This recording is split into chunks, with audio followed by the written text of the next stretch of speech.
peuple et population du monde entier, je vous salue. Je suis là pour vous parler de la fin, pour vous dire que nous sommes déjà à la fin de cette vie que nous menons. Vous avez entendu parler de Jésus dans la Bible. C'est une histoire, c'est un mystère qui doit se découvrir. Un mystère qui doit être ouvert aujourd'hui pour tout le monde. En théorie, puisque vous êtes au niveau de la partie théorique de cette histoire vient maintenant en pratique. Théorie et pratique veut dire quoi? La théorie de Jésus parle de la naissance. La naissance. La naissance et la pratique parle de la résurrection. C'est deux personnalités, la grande et la petite personnalité, l'inférieur et le supérieur. L'inférieur est ce que vous appelez l'agneau, l'agneau qu'on appelle l'enfant, la naissance, et le supérieur est le grand qui agit. Et cela fait deux corps, le corps supérieur et le corps inférieur. Le corps supérieur est le corps électromagnétique agissant et le corps inférieur est le corps électromagnétique non agissant. Le corps supérieur peut vivre dans le visible et l'invisible, mais le corps inférieur vit seulement dans le visible. Et c'est le corps inférieur que nous voyons ici. C'est le corps de la venue des âmes dans le monde qu'on appelle l'enfant. Et ce corps est la couverture, le vêtement des âmes, des petites âmes, la venue des âmes au monde, qu'on appelle la naissance et la renaissance. Je ne sais pas si et seulement si vous allez comprendre ce que je suis en train de dire. Bon, maintenant prenons quelques phrases, quelques paragraphes dans la Bible pour expliquer un peu cela. Quand vous entendez parler de la naissance de l'enfant, l'ange est venu annoncer la naissance de l'enfant. Et la naissance qui parle du Saint et de l'Esprit. Et ce n'est que l'ange là qui a pu, avec l'Esprit et le sang, est entré dans le ventre de la Vierge Marie. Et maintenant, cette histoire, moi je vous dis que cette histoire est réelle. Mais réelle sur la forme de l'Esprit et du Saint. Ça veut dire que quoi? Ça veut dire que ce que vous appelez ange Gabriel, Gabriel veut dire tout simplement guérison. Hein? Et ange veut dire quoi? Ange veut dire c'est lui qui est devenu comme Dieu. Pas Dieu lui-même, mais comme Dieu. C'est lui qui a la manifestation divine. C'est un esprit. C'est l'esprit qui a la manifestation divine. Et donc maintenant, moi je vous parlerai pas, parce qu'avant la guérison, il y a d'abord la maladie. Hein? D'où il y a une tracée dans l'univers auquel un homme, c'est lui qui est homme, c'est lui qui est fils de l'homme. Homme veut dire l'univers manifesté, donc l'infini. Tout ce que nous voyons infini, c'est ça qu'on appelle homme. C'est d'abord lui, sa présence. Maintenant, accouche, donne un fils d'abord. C'est lui qui est lui. C'est lui qui le représente en toutes choses. Il le redonne. Donc ça veut dire que lui seul, homme qui est tout, le tout dans tout, c'est miniaturisé, c'est miniaturisé, est devenu en une petite forme dans la créature pour montrer ces aspects de la création, est devenu son fils. Donc il a dit, il accouche un fils, il a son fils. Son fils représente celui qui doit gouverner sur les créatures, qui doit montrer, qui doit amener les créatures. Comme lui, il est l'univers, il est le gouvernant de tout l'ensemble de ce qui est en lui, qui vient en lui. Parce que tout ce qui vient en lui vient par la sémence. Vient d'abord par la sémence. Et cette sémence doit avoir vie, doit devenir géant, doit grandir, ces germes doivent se développer, doivent naître et se développer et devenir géants, devenir grand comme lui et voyager dans lui. Et maintenant, il donne d'abord essence à lui-même dans son défini, parce que lui il est infini, mais dans son défini, il donne son essence. Et son essence là qu'on appelle fils. Son fils, le fils de l'homme. L'homme c'est tout l'univers. Mais son fils est celui qui le représente dans la création. Ça veut dire que c'est lui qui doit faire en sorte que sa sémence se manifeste et se voit dans d'autres formes. Je ne sais pas si vous comprenez ce que je suis en train de dire. Maintenant, dans ce fils, en chaque l'homme que vous voyez, l'homme que j'ai dit tout à l'heure, qui est l'univers, se régularise en chaque millénaire.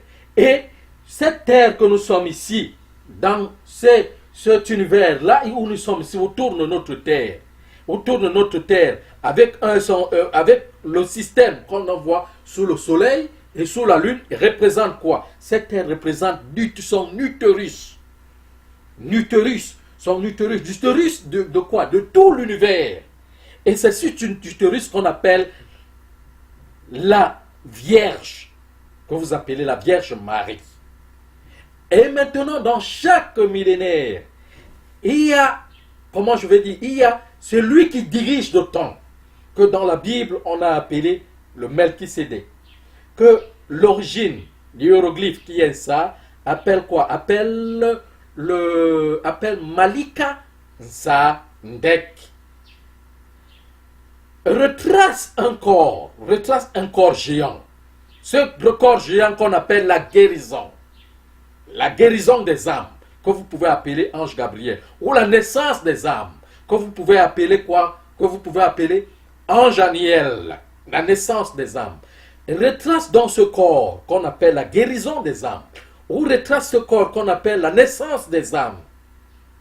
Que ce corps géant qui représente tout l'univers, il retrace en un symbole du plus haut. Donc ça veut dire qu'un grand corps qui représente quoi? Qui représente une grande planète, donc qui représente toute notre planète, la retrace donc le corps de la Vierge. Le corps de la Vierge. Quand on dit la retracée du corps de la Vierge, donc parle à la Vierge, annonce la venue de l'enfant à la Vierge. C'est quoi donc? La nouvelle énergie, la nouvelle personnalité. Cette nouvelle personnalité. Donc, auquel donc l'univers avec le cosmos doivent reprendre cette énergie et commencer à faire comment? Commencer à faire en sorte à la rendre plus petit, de plus petit. Donc ça marche de cosmos en cosmos. Donc ça commence grand, puisque il retrace cette énergie à partir d'un siècle. Et à 70 ans, à 70 ans, cette énergie doit apparaître déjà sur la Vierge, notre terre, qu'on appelle l'utérus de l'univers. L'utérus de l'univers étant dans la Vierge, cette énergie commence à descendre. Quand ça commence à descendre, ça commence à s'annoncer. Ça veut dire que les tonnerres qui commencent à briser cette énergie, à la renfermer, les foudres qui commencent à renfermer cette énergie, commencent à faire en sorte que cette énergie commence à devenir petit, à devenir petit, à devenir petit. Quand ça descend, ça devient petit, selon le cosmos qu'il recouvre. Quand ça descend, ça devient petit. Donc, selon l'endroit qu'il retrouve, ça devient petit, jusqu'à venir former notre planète. Quand ça forme notre planète, maintenant la Vierge qui est l'utérus condense cette énergie. la rend en plus petit de son germe. Le plus petit de son germe, c'est lui qu'on appelle, que l'univers a appelé son fils. Parce que l'univers, il n'y a pas que fils, il y a fille aussi. Parce que fils, ce n'est que l'entreprise, ça ne devient que l'entreprise des hommes ou des garçons. Mais il y a fils et il y a aussi fille. Bon, je n'entre pas dans ce contexte pour parler de la fille. Cette énergie donc transforme cette énergie en boule. Cette boule est appelée dans le hiéroglyphe, le caillou. Ce caillou on appelle ce caillou la boule de cristal. Ça appelle quoi? Ça appelle quoi? Appelle Ibanga, veut dire parole. Hein? Veut dire parole.